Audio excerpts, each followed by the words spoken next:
Hey everyone, welcome to another episode of your friendly neighborhood atheist. And this time, I have a special guest lined up for you. We will be talking about Satanism. Are they evil? Are they as bad as Christians make you think they are? Well, we're going to find out. I would like to bring on my guest, the Devil King Crosafix. How you doing? Hey, I'm good. Yourself? Good. Thanks for joining me today. Thank you for having me. If you could, give us a little background about yourself.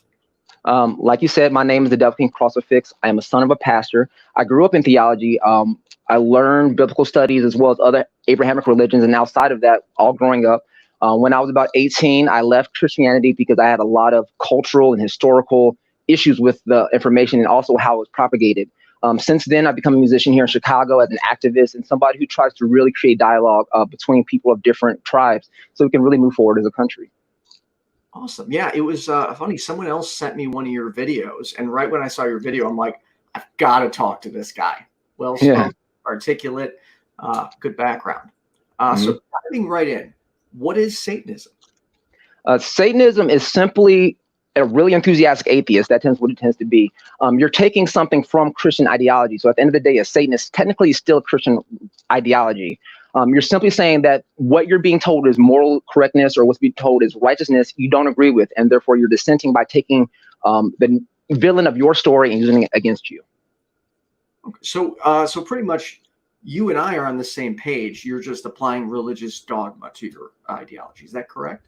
Yes, because it's important to look at any type of writing as not just religious, but ideological. I think there's a lot of philosophies that the Bible can be used that are really beneficial to day-to-day living if you take it out of its religious context. So I just like to have those conversations.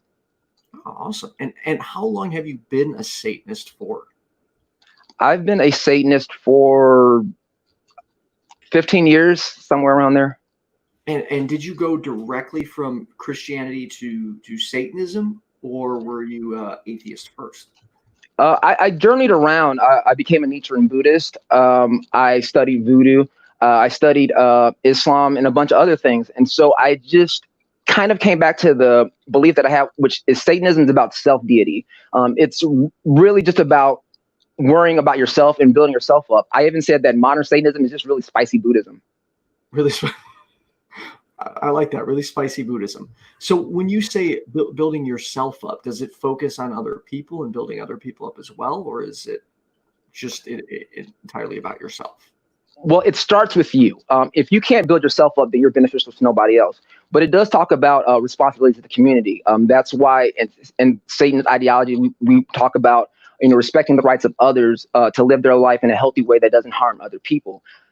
So we do believe in communal action. That's why a lot of people who call themselves Satanists use that title to be a part of their activism, because the things that they see in society they don't agree with. Okay. And you had said something that resonated earlier with me in the pre-conference. You used to challenge your pastors. Is that correct? Just to mess with them? I did. It was a lot of fun. I think a great way to sharpen your skills when it comes to anything that could be combative. And at the end of the day, ideological exchanges can be seen as combative. And so the way that I would get more used to scripture is by challenging pastors to see if they knew what they were talking about. And more times than not, I tripped them up. How would you trip them up? Like, what can you give me an example of what you would do? Well, I would simply ask them to explain the benevolence of their creator. And so we're considered to believe that God is all knowing, all compassionate, omnipresent. And so I, as a Black person, my race was introduced to Christianity through slavery. And we in the modern context understand that these symbols and these structures are all bad. These symbols that have been used to oppress and objectify people. Sorry for shaking the camera. But we still keep Christianity. It's no more of an oppressive force, and I would say even more so than any of these Confederate symbols or any of these statues. And so for me, it was just really important to get that conversation started. I don't know. So, sorry, you think Christianity is more oppressive than the Confederate flags and the Confederacy? Absolutely, because that is what started it. You have to look at, even if you have a rudimentary understanding of how slaves were treated during slavery, people can generally appreciate that slave owners didn't have the slaves' best interest at mind. So why would they convert us to Christianity if they really cared about our well-being? They didn't. It was a tool for us to understand and to appreciate the fact that we were oppressed. We were told to love our slave masters as if he was God. And that is the ideology that's persistent into the Black community to this day.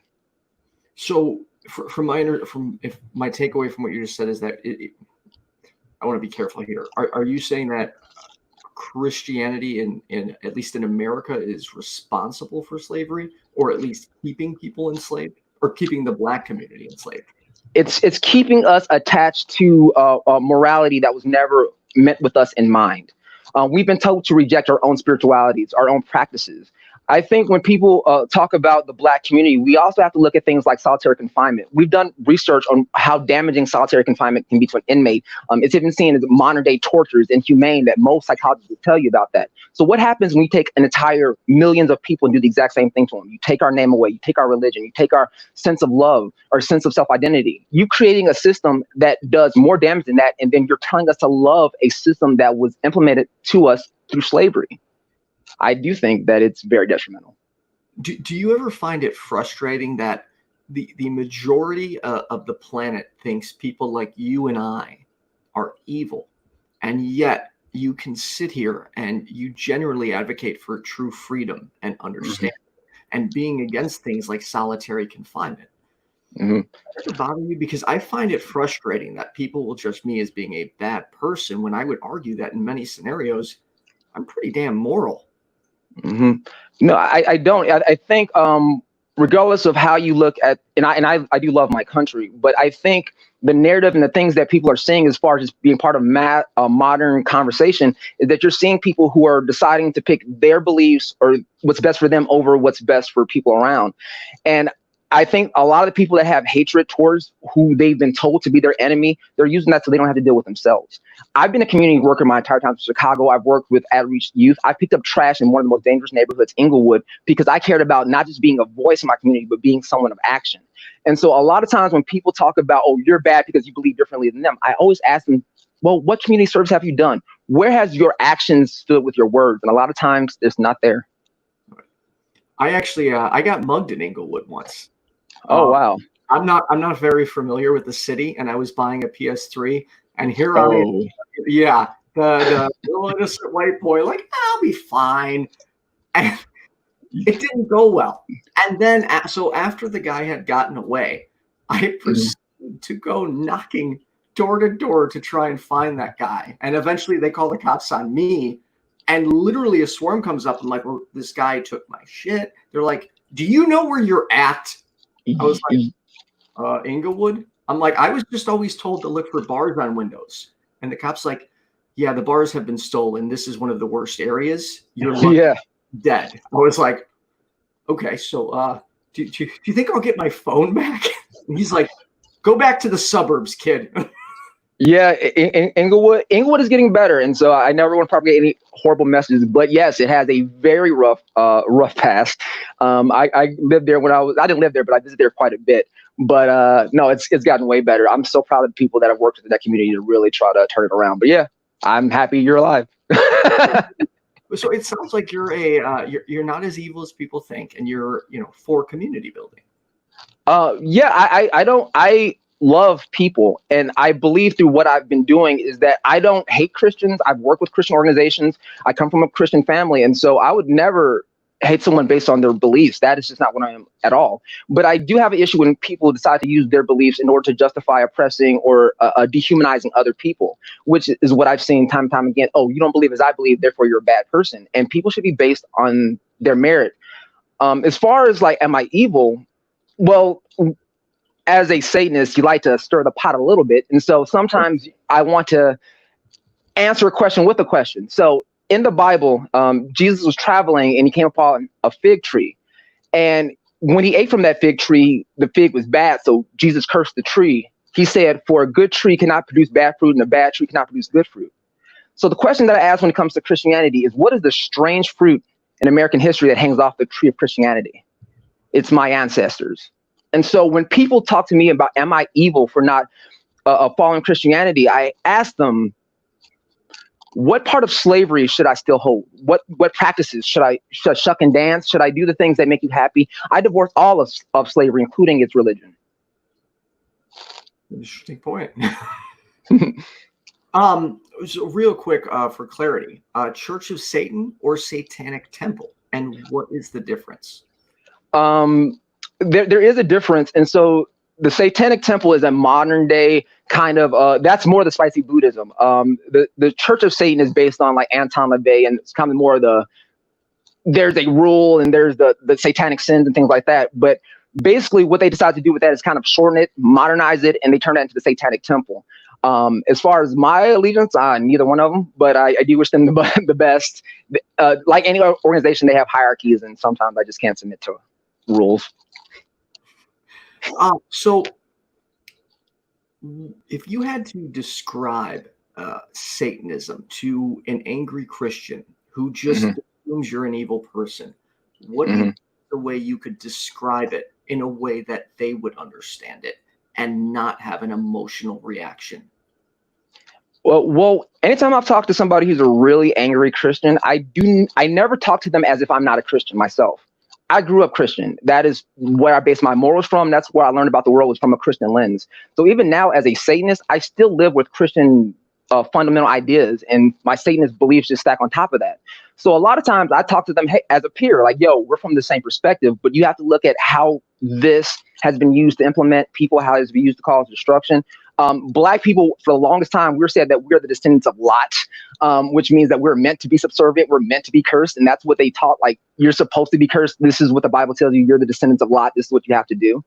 And I challenge people to, why would I follow this? As a modern man, as somebody who's able to articulate themselves no less than you, why would I believe in a system that has historically been used to terrorize my community? That doesn't seem morally conscious to me.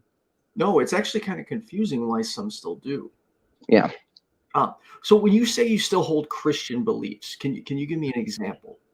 Well, it's one of those things. Your upbringing will always be your upbringing. So your first exposure to things will always temper your exposure to things. So like if you grew up loving rock and roll and the sound of guitar, as you grow older, that's never going to change. You're still going to be excited by that. And so likewise, I was raised as a Christian, not only as a Christian, but as a son of a pastor. And so when you learn about good and evil, right and wrong morality, it's always shown through a Christian lens. And so just because I'm a Satanist now, I can't delete those files. I still have to wrestle with those Christian-based moralities. And I just have to simply figure out what works for me. I think Christianity sometimes focuses on what's universal right and wrong, which is far beyond me. I can't deal with universal right and wrong. I have to deal with what is my individual right and wrong. Am I hurting people? Do I believe I'm doing what's best for me, even if other people think that it's wrong? I know that I've done more community service as a Satanist than my father did as a pastor. And so people have to ask themselves, who is more morally righteous, me or the pastor, when I'm the one who's been out there doing the work? And so along with this satanic title, it's also a direct challenge of my lineage as a son of a pastor, as somebody who comes from a fairly prestigious theological background, saying that this is what I've seen in the church. This is what I know it to be. And so when I'm speaking to you, it's not out of animosity, it's not out of hatred. It's simply saying this is what I know to be true.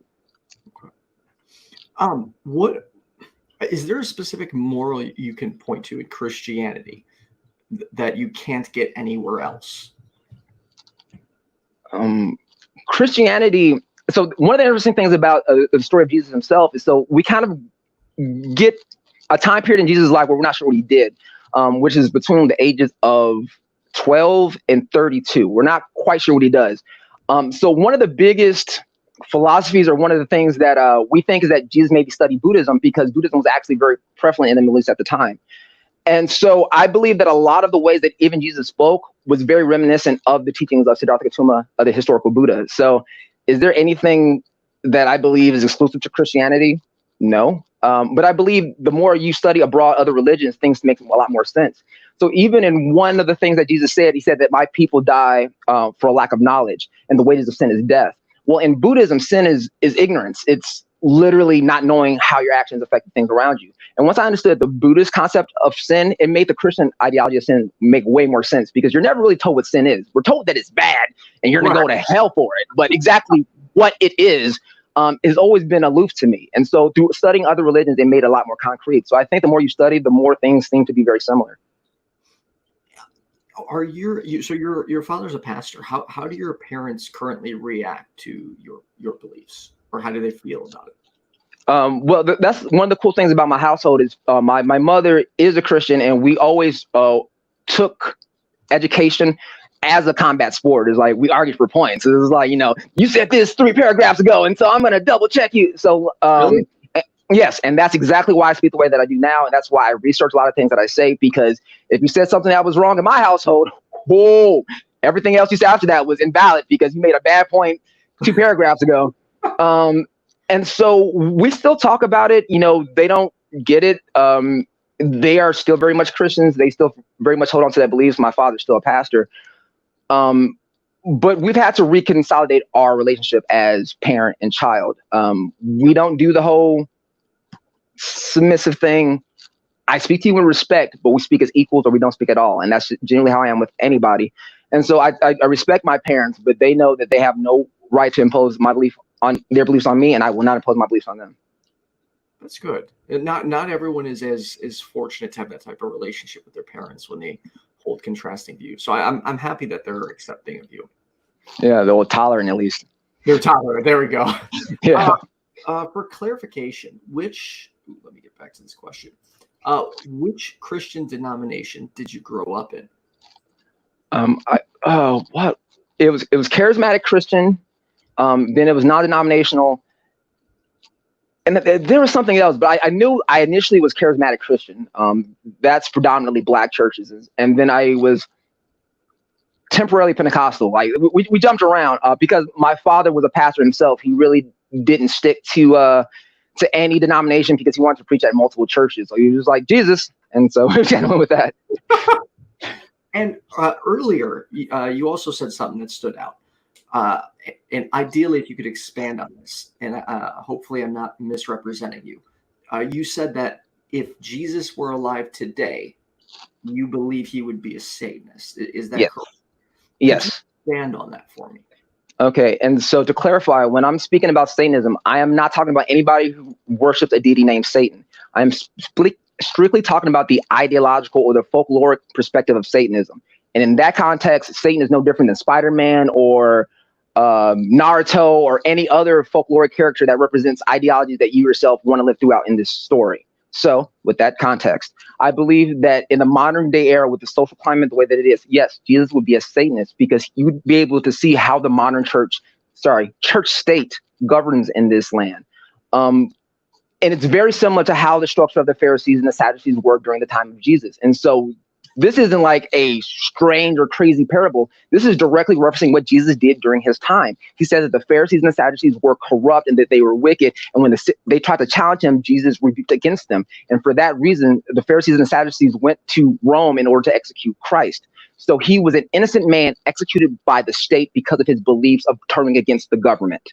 What does that sound like in the modern context? Does this sound like the modern church, or does it sound like the people that are marching in the streets? Y'all answer that. So, just for clarity, one, you do believe Jesus existed, Jesus of Nazareth. Is that correct? I don't believe or disbelieve. I grew up in theology, so I look at it from, all right, what are the historical facts that we have? And when you're looking at the time period documents, it's difficult to find secular sources of this particular person that was known as Jesus. So I don't look at him so much as a historical figure as I look at him as a culture hero. So that's how I have to do it, because I can't prove one way or another. And if he did exist, you do not believe he had any supernatural ability. Is that correct? Like he was just a regular man? I believe if we look at how we describe superhero movies, right? It's like it was the biggest thing ever and explosions were, and my mind was blown. And how much bored were those people back then? They didn't have TV or smartphones. So they used language to convey very colorful emotions. So no, I believe that some of the stories were absolutely manufactured in order to shift some awe. And one of the things is like, so we're looking at the Bible as 100% historical thing. I'm asking Jonah and the whale, 3 days. Like you have a basic understanding of science and know that no one is going to live in the belly of a whale submerged underwater for 3 days and just be fine. So and so that's also one of the reasons why I say that Buddhism had to have a lot of impact on how Jesus spoke to his message, because Siddhartha Gautama said that it is better to paint a picture than to tell words, because the human mind can register that better. And all throughout Jesus' teachings, you see parables. And so I think that the Bible is meant to be taken as a parable tool. But what's considered to be the literalist teaching, which is the Bible is what it says, is only about 40 years old. The people haven't always thought that Jonah really lived in a well or that Moses really talked to a burning bush. It was understood that these things were like stories. But now the modern context, they're like, no, burning bush, yeah. Okay. So again, just to clarify though, you don't think that Jesus, again, if he existed, yeah. had any type of supernatural abilities, or you? No, I do not know. Okay. And then jumping back a second, do you have to attribute your morals and beliefs to Christianity? That sounds like it speaks to you as an ethical person. Are there things in Christianity that speak to me as an ethical person? Yes. One of the interesting things about the character of Jesus himself, I'm actually a huge fan of that character. And that's the thing, like, wait a minute, how are you a Satanist and you like Jesus? Well, because if you look at Jesus as a character, not the religion or any of the things that was built around it, Jesus cared about women's rights. The story of Mary Magdalene legitimately stopping someone from being stoned during, like, how do we feel about women's rights now? You're talking about back then when men had free reign and you said he was without sin cast the first stone. Jesus was progressive. There's nothing conservative. Conservatives in the religious context, not the political, in the social, in that context, would have let her be stoned. So there's a lot about Jesus I like. I almost feel really sorry that his message got so lost and fell into the hands of evil people. Interesting. I just lost my train of thought. I hate when that happens. Okay. Yeah. Why? And this is, I apologize for the weirdness of this question, but we have gotten questions submitted specifically for you. Awesome. Why be against a spiritual realm if you're not sure it exists?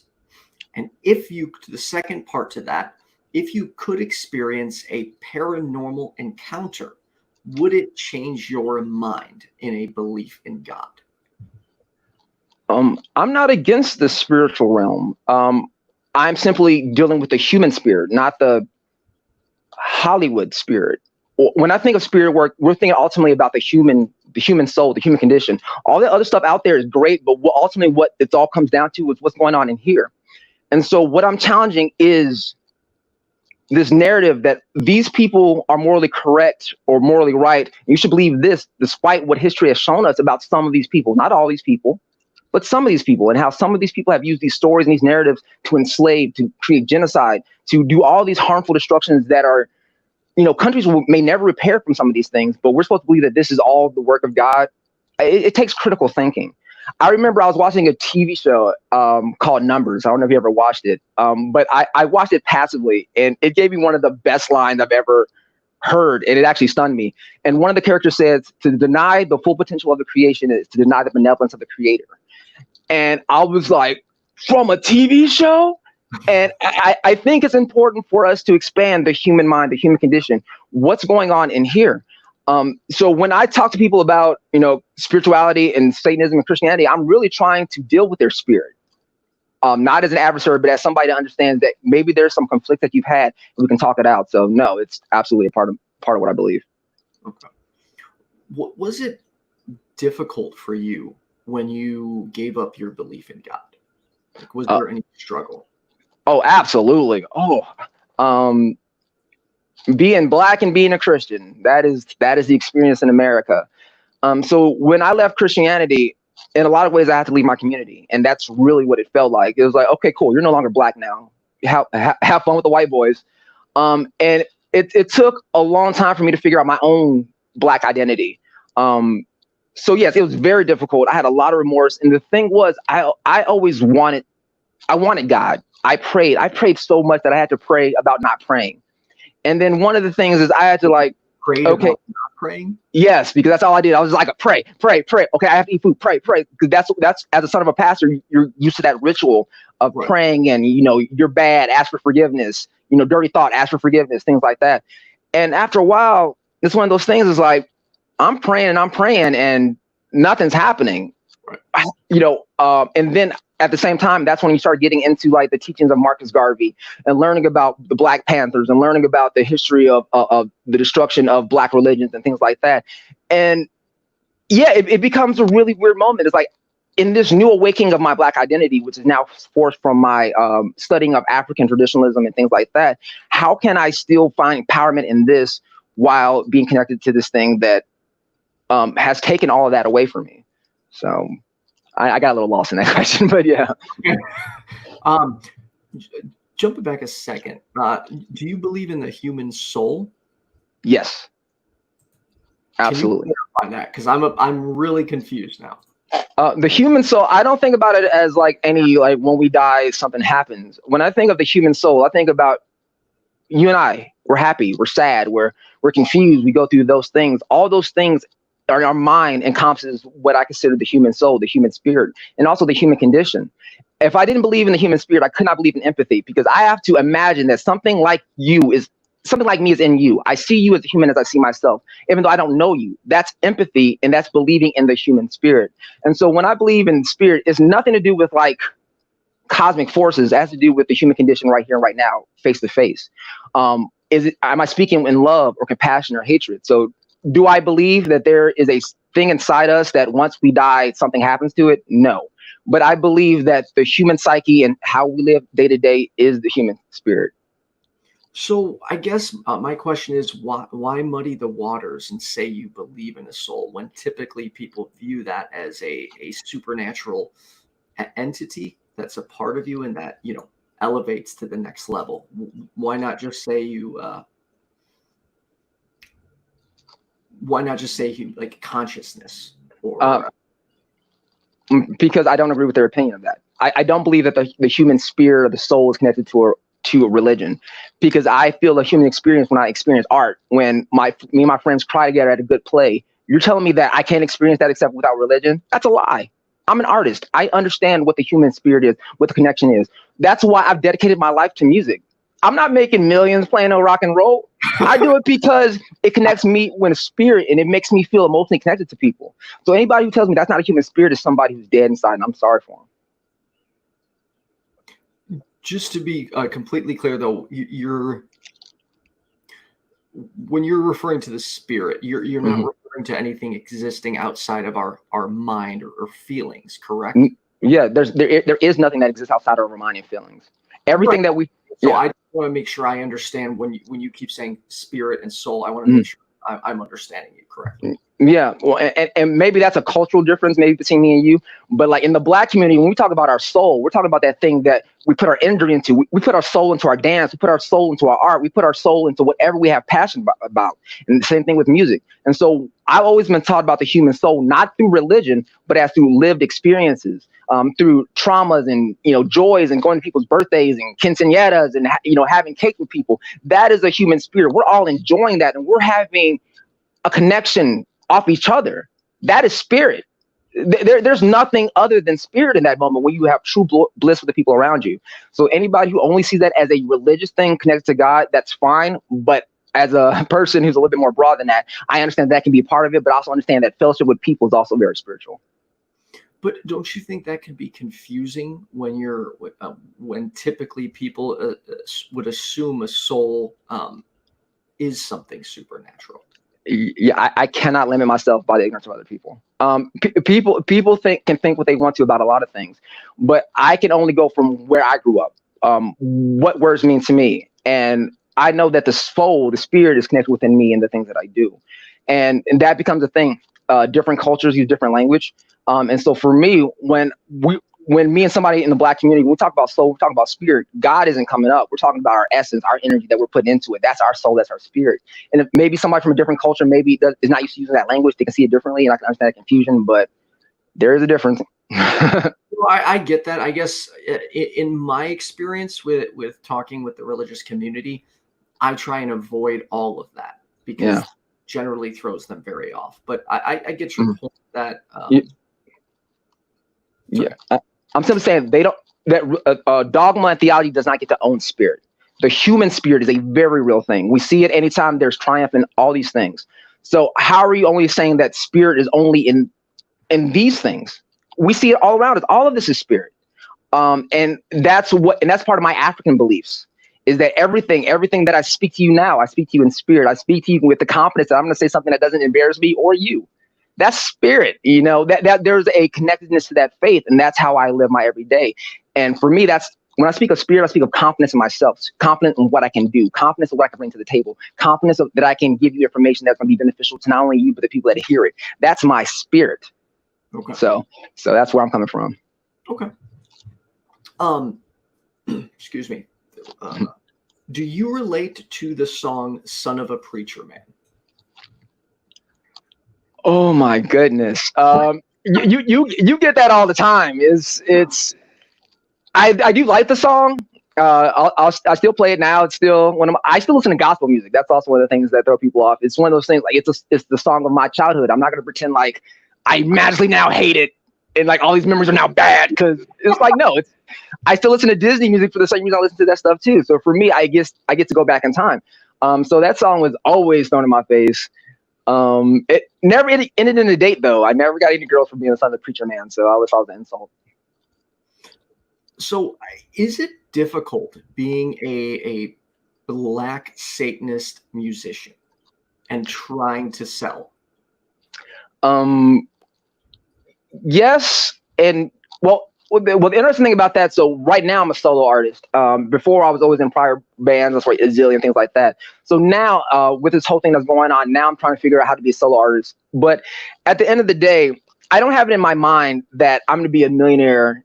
Again, when was the last painted anybody of any race you've seen get on stage and like blow them out the park, other than maybe one or two bands? It's a niche thing for people who like a small thing, and that's what I love. I'm not an arena person. I'm in your face DIY. All right, let's go get some beers kind of guy. And so for me to be able to have this platform where I'm able to have conversations with people who otherwise maybe don't talk to Black people has been awesome. Because at the end of the day, the Black community, we make up about 12% of the U.S. population. Black men make up about 6% of the U.S. population. So a lot of times people don't get to have real world communication with Black people.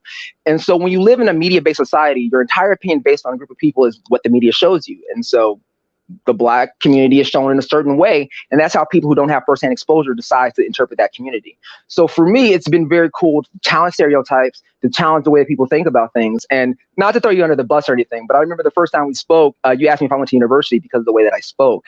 And I remember thinking, like, if I was white, he would not have asked me that question. And so I want to stop you right there. I absolutely would have. Okay.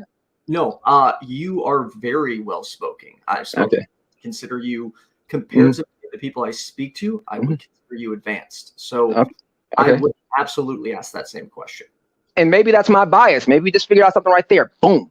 And so that becomes one of the things is that, I'm interpreting how you interpret me, and I don't know how you see me. And so you're piecing things together and you get misinformation. We just had one right there. I think that's a perfect example of how I interpreted something that you did without understanding your context, and we got it resolved. So for me, it's very important to have those type of conversations, to have the dialogue, because a lot of it is just people not knowing. When I spoke to you before, I spoke to you about the fact that I went to an all-Black school, but I went to an integrated church. And a lot of the white kids that went to that church didn't go to school with Black students. And so they ended up having a lot of misinformation about Black people that we got to deal with then, there, and quick in a hurry. So I'm just very used to having these type of conversations. And I think that it's been beneficial to me. I'm still able to do it. I still have my contacts and my makeup. I'm able to make my rock and roll. So the fact that I've been able to do it at this age and still help people has been awesome. So yeah, I love it. I don't know how hard it is, but it's been great. I do want to apologize if that is the impression I gave you. I can completely understand why you got that, and I'm sorry if I make you feel that way. No, it's not a big deal. That's kind of one of the things. Like, I didn't feel negatively about that, even with that misinformation, because that's what happens a lot. I'm a large Black man, a lot of tattoos, had dreadlocks for a while too, and back there you see a picture of it. No, how tall? Oh, I'm 6'2", right? Oh, 6'2", whole lot of tattoos, and so there is this narrative, kind of going back to what I was saying before, with how the media portrays a certain group of people. If the only time you ever see large 6'2" Black people with tattoos, you have an opinion about them, and that's just what it is. And so I've had the benefit of being able to challenge those opinions. So I never take them personal. I'm like, yeah, something else I get to challenge, because I feel like that's my purpose. I feel like between my educational background, between going to university, being a son of a pastor who was also an educator, who was very particular about diction and grammatical idiosyncrasies, I believe I have an obligation. And so when I talk to people and I try to communicate, not just between theists and not theists, and not between black and white people, or between queer people and heteronormative people, I'm simply trying to get people to understand how similar we truly are. And a lot of the issue that ends up happening is because we don't know each other in the real world. Okay. Question from Cynthia McDonald, who is one half of the 13% and has her own show beginning at 8:30 p.m. tonight. You mentioned studying Marcus Garvey. Do you consider yourself Pan-African? Absolutely. I have my Ethiopian flag here. I have my Pan-African flag over there. And so I think Pan-Africanism is very important. And so for people who are unfamiliar about what Pan-Africanism is the African diaspora was very spread through the transatlantic slave trade, through the trans-Arab slave trade, through migration, and through these different locations of black bodies. We have never had a thing that connected us. We were told, from my experience, I was never told that I was African. I was told that I was black, but I wasn't told that I was African. And it wasn't until I got older that I understood that blacks are African. And we've been taught, because of media and because how the media tells us to view ourselves and how we view each other, to not have a connection. And so with Marcus Garvey, who was a fantastic leader from Jamaica, where is it? Right there. Sorry if I slapped my mic. He gave us literature, he gave us movement in order to have our own shops, to buy black. And I grew up, my mother was a member of the NAACP. I found her recently, because I went to the protest and she was very proud of that she used to work on behalf of like school discrepancies when she was 19. When there would be an issue about a race, she would go in there and she would document these things. So I was raised with this idea that you have to be educated.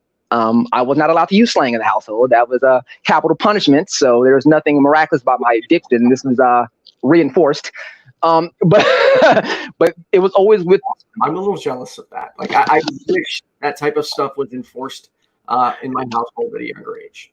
Yeah, but I have to constantly play catch up.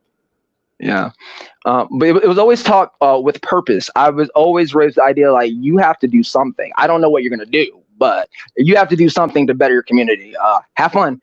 And so I didn't know what that was for the longest. And I was very aimless in that. I just know that I liked metal and it was fun. And so I spent my time doing that. And so when I started doing that, I started getting into research, like who was the first rock artist? Like who was the first Marilyn Manson? And then I learned about Screaming Jay Hawkins, most noted for the song I Put a Spell on You, who was out decades before Marilyn Manson. And the first time that he played a show, he had this voodoo jazz man thing where he would go into these spurts. And when he did that, white audience had never seen that before, and they got so scared they just ran out. Look, Screaming Jay Hawkins Put a Spell on You. And so one of the inadvertent things about rock and roll is that I learned about the history of black rock. I learned about the first rock artist. Even if people are hip and give black people credit for rock and roll, they're normally going to say Chuck Berry or Little Richard, which is awesome, but wrong. The first black rock and roll artist was a queer black woman by the name of Sister Rosetta Tharpe, who charted not just in the Christian charts, but also in the secular charts. She traveled by herself. Her girlfriend was also her keyboardist, and they were out doing like things that could have easily gotten them killed for being black women or gay. And she was just a trailblazer. And so now there's become more of an understanding of the history of these things. And so for me, it's my goal to let people know the history of these things, not like for everybody. White people should know this history, but it's also important for me to let little black kids know that you have a right to this. Question from Rick. Would like your opinion about historically black Greek lettered organizations. Oh man. That was. Are you not comfortable? I'll answer it, but like that was the only question that I didn't see coming. No, I'm sorry, I'm gonna have to pass that one. No. Okay. Sorry, bro. I don't want to get in that trouble. You're totally good. So question from Rich. So he answered the first part earlier. He did bounce around between different denominations of Christianity. But what is your academic discipline? My academic discipline, I went to school for, I American Sign Language, and graphics. So that's what I went to school for formally. But as far as like theological study, I grew up doing that. My dad got his doctorate in theology when I was 6 years old, and I was raised as an understudy. So there's not a lot of paperwork to justify as far as like my theological background, because it was all done as a son of a pastor. But I always welcome people to challenge me on scripture. Awesome. So why use the term Satanist? It's provocative, and it's also acknowledging that I'm speaking in your language. I'm speaking in your Christian dogma language if I'm calling myself a Satanist. And so I was raised Christian. Again, I still have Christian-based beliefs, and I'm still culturally Christian. If you're an American, you're raised Christian, you're still culturally Christian, even if you're not theologically Christian. And so there's a lot of issue that I have with how Christianity has been used. It's not that I have an issue with the core messages or the beliefs, but it has to do with the fact that they've been used to oppress and they've been used to destroy. So I am challenging that directly by calling myself a Satanist, saying that I'm playing by your rules, but I'm challenging what you think is moral correctness. Good answer. Would you find that there are more ex-theists or atheists that convert directly to Satanism? I wouldn't have the information to know if that falls one way or another, but I generally would assume that, just from what modern Satanism is and how it's prescribed, that if someone was an atheist, I can imagine they would care less about Satanism. It's probably just the stupidest Christianity to them. But I think when somebody who was raised Christian decide that I no longer believe this, and not only do I not believe this, I'm going to do a U-turn and go the other way, you're directly challenging what you were brought up with. So I think an atheist would care less one way or another about Christians or Satanists. Okay. I actually, I love Satanism. Like at least for my limited knowledge of it, I love the approach you take. I personally wouldn't take it, but I think it's needed. I think it's beneficial. Yeah, I think it's inside of a counterculture. So like there is nobody who can say that they're a Satanist and say that they're a non-Christian. You are absolutely still in the Christian universe. You're still using the same Christian interpretation of Satan. You're still using the same Christian interpretation of correct or wicked behavior. You're still using a lot of the same imagery. So it's just a counterculture of the same circle. But because I am culturally very much Christian, especially as a black person in America, there is no such thing really as just being an atheist, a black atheist. I'm like, there isn't. Like they're gonna poke and prod you, like, nah, honey, you gotta believe in something. Go say something, and then you just end up, okay, like, fine, I'm against what you're saying. Not only am I not for it, I'm against it, and that's kind of what you end up having a stance as. Okay, we do, just so you know, one of the hosts of our other show is a black female atheist. Oh, right on. Yeah, she's awesome. Do you listen to swamp blues like Lazy Lester or Slime Harpo? I have. I'm more of a modern guitar guy. Even when I'm going back into like listening to Robert Johnson, which you have to because he's the best ever. Like I have my time period for that. But day to day, no. I live in the city. I have to walk fast. I'm not trying to listen to anything too slow. Okay. People in the audience, if you have any last questions for Crosafix, please put them in the comments down. I do have a few questions directly from my Christian friends. Right on. Is it difficult knowing you've already been defeated? Defeated by who? Like that's a. Right, by Satan's been defeated by God. I don't want to misrepresent his position, but I believe that's where he's coming from. I don't care. I have no dog in that fight. Again, like as a Satanist, I do not believe in a deity named Satan. As far as they could be drinking buddies, and as far as the story of Job goes, I'm pretty sure God and Satan are drinking buddies. But as far as God smiting Satan or Satan smiting God, I'll be watching Pantera, dude. I don't care. All right, this is a more serious one. Okay.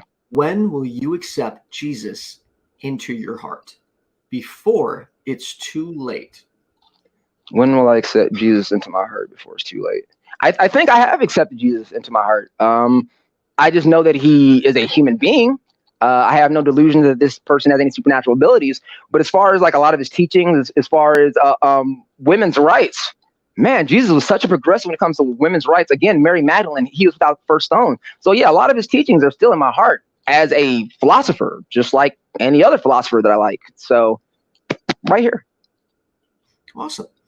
What else would you like people to know about Satanism? I would like people to look up the 8 tenets of the Satanic Temple. That's it. I just ask people to read the 8 tenets, see if you agree or disagree. Ignore the fact that they come from the Satanic Temple or anything else. Just deal with them. And I think people are so caught up in the bottle more so than the message. And that's one of the main things that I learned with theology, is that the golden rules, as far as like when Jesus was asked by the Pharisees what are the greatest commandments, he said to love the Lord your God with your mind, body, spirit, and treat others as you treat yourself. You'll find that same, sorry, I'll say it slower. Yeah, sorry, I'm very used to it. So when the Pharisees asked Jesus, what are the greatest commandments? Jesus said to love the Lord your God with your mind, body, and spirit, and to treat others as you treat yourself. Those are the golden rules that you'll find in most beliefs. It's the same thing with Buddhism. Treat others as you want to be treated. Do well and cause no harm. Those things are all over the place. And so I would challenge people to like really look at the literature and see if you agree or disagree with it based on what's there, not based on your biases. Okay. And then lastly, what evidence would you need to believe in a God? Literally the Red Sea parting. Because everything else becomes a matter of interpretation. And I've had a lot of conversations with people, and they're like, this happened, and then I came out this way, so that means that there's God. But I'm like, but God let you go through that, and that, and if you didn't go through that, and that, you would never have to come up with this outcome. So maybe God doesn't care. So I simply, unless something supernatural happens, like heavens part open or something goofy, then no, there's no evidence that people can give me because I've already had these conversations.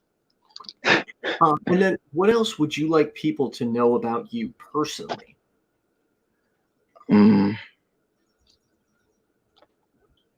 pretty indifferent to what people know about me personally. My job is to be a messenger. My job is to have these conversations. I appreciate this. This is awesome. I thought it was going to be weird, but it was actually not. He's pretty cool. Look at his post. He seems fine.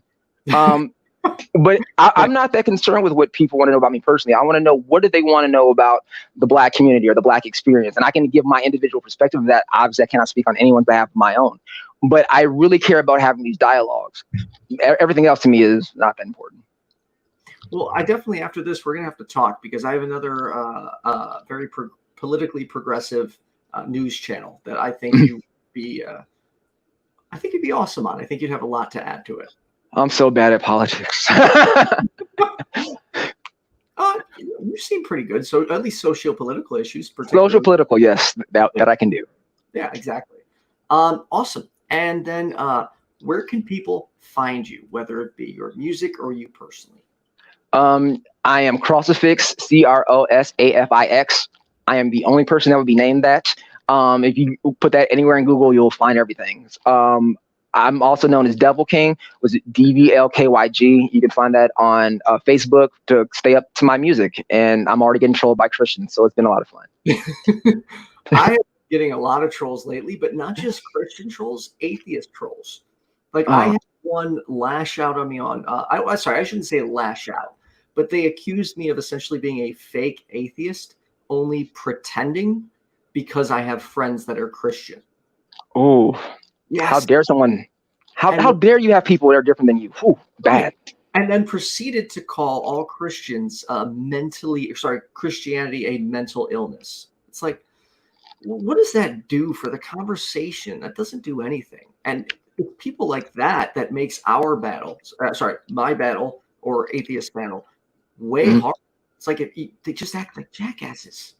Well, it's our battle, because at the end of the day, a Satanist, again, it's just an enthusiastic atheist. But a lot of those people are reactionary. So it's one of those things. You can't teach empathy. There are some people who don't want to teach, who don't want to help anything. They just want to be heard loud. And those are just people who dilute conversations. And there's no way to teach empathy. I think for those of us who want to have conversations that create useful dialogue, we just have to deal with it. You can't call yourself something that's provocative as an atheist or as a Satanist and be like, yeah, I'm going to be 100% behind that. There's a type of tongue in cheek to even having those titles because of how, we interpret religion and morality. And so to take a term that is pre-established like atheist or theist or what have you, and like, nope, this is me now, you're playing into a game that already exists. But I think it's important to have these type of titles because you get to be held accountable for the things that you say. I believe very much in accountability for the things that I say and the things that I do. And with saying that this is what I believe, this is what I stand for, you're able to have conversations and you're able to find that we're a lot more similar than we are different. I remember I went to joined the military. Quick side story. When I was younger, I was in the Army, and we went to Fort Leonard Wood, Missouri. And I remember that was a rough couple months because you had black people who had never been around white people. You had white people who had never been around black people. There were all kind of jokes, all kind of. There's a dance box. I don't know. There's these two privates. If you would walk past them and you were in the middle, they would just grind on you, and it was the most jarring thing. And so that tended outside white people for a long time. So sorry about that. But but going through that training and going through those situations, you realize how similar people were. And so the fact that we were black and that we were white and that we came from the city, we came from the country, it didn't matter in that right now situation because right now, we have to have each other's back and take care of the situation. And so I do know that the division that's between people is very paper thin. And I've lived a long enough life and I've had enough conversations to know that if people truly have the heart for dialogue and aren't all in their feelings to the point of, oh no, you said something I don't like, so therefore I can't listen. If people are able to adult past that, a lot of beautiful conversation can be had. Yes, they really can. And that's one of my goals of this channel is getting people with different views to just sit down, not yell at each other, not point a finger, and just talk, understand the other person's position. Yeah. And that's what I've been trying to do. That's why, I'm not angry at Christians. I've had people dump all over me and yell at me and wonk, wonk, wonk. And I'm just And so when we can scale this down to understand why are you really upset? Okay, let's deal with why you're actually upset, and then that could be a conversation. But you just chewing at my face, I'm doing nothing. So yeah. So for me, it just takes patience because I understand why they're upset. Why wouldn't you be upset if you're a Christian and you hear that Satan is bad and he's gonna kill, steal, and destroy, and then these people are they're calling themselves Satanists? Yeah, you're gonna have a problem with that. But I think when people really have the desire to know about their neighbor, it becomes way better off. So, yeah, I'm going to keep calling myself a Satanist, even though I'm really just an enthusiastic atheist, because I know that I can have these conversations that can better educate people on things that they maybe be scared to ask other people. Well, I want to thank you for doing this. It was a pleasure getting to know you. You as well. Don't disconnect so we can chat after. I'm going to take you off the screen just for a moment, okay? All right, on. Take care. Hey, everyone, let me know what you think. Like, subscribe, all that good stuff. Also, thank you to who I don't know if you heard that. That scared the crap out of me. Thank you to my top tier patrons, PLAZA, Trina Deluca, Kenneth Leonard, Christian Watkins. So everyone, stay safe, stay healthy, and have a really good night.